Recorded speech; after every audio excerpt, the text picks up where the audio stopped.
Praise the Lord. ஒரே ஒரு வசனத்தை கூட காண்பித்துக் கொடுக்கிறேன். சங்கீதம் 50வது அதிகாரம் 15வது வசனம். ஆபத்து காலத்தில் என்னை நோக்கி கூப்பிடு, நான் உன்னை விடுவிப்பேன், நீ என்னை மகிமைப்படுத்துவாய். இன்னைக்கு ஆண்டவர் நம்மளை பார்த்து சொல்றாருங்க, மகனே மகளே, உனக்கு ஆபத்து வந்தா நீ என்னை நோக்கி கூப்பிடுப்பா, நான் உன்னை விடுதலை ஆக்குறேன், நீ என்னை மகிமைப்படுத்த போறேன்னு சொல்லி ஏசப்பா இன்னைக்கு நம்மளை பார்த்தாங்க சொல்றாரு.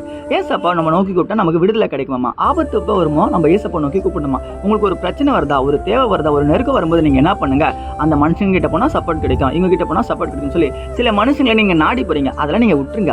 ஏசப்பாவை தேடி போனீங்கன்னா நிச்சயமா ஆண்டவர் பார்த்து பாருங்க.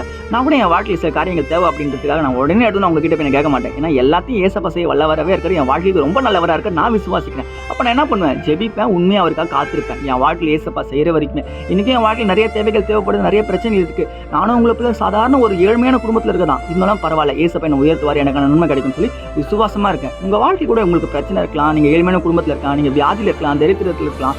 எல்லாமே ஒரு நாள் மாறதான் போகுது, நல்லாவும் உங்க வாழ்க்கை இருக்கதான் போகுது. ஏசப்பா இன்னைக்கே மாற்ற போறாரு. ஆனா நீங்க என்ன பண்ணணும், ஜெபிக்கிற பிள்ளையா, வேத வாசிக்கிற பிள்ளையா, பரிசுத்தமா வாழ்ற பிள்ளையா, உண்மையா இருக்கணுங்க.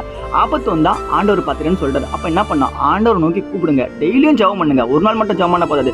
ஆண்டோடைய வருகை வரும்பொழுதும் நம்ம ஜெபத்துல உண்மையா இருக்கும்போது நம்ம வாழ்க்கையில அற்புதமான காரியங்களை நம்ம அடிக்கடி பார்த்துட்டே தான் இருப்போம். நீங்க பாப்பீங்க, நான் விசுவாசிக்கிறேன். நீங்க விசுவாசிக்கிறீங்கன்னா ஆமென் போட்டுக்கோங்க. இதே போல வசனங்களுக்கு ஃபாலோ பண்ணிக்கோங்க. God bless you. ஆமென்.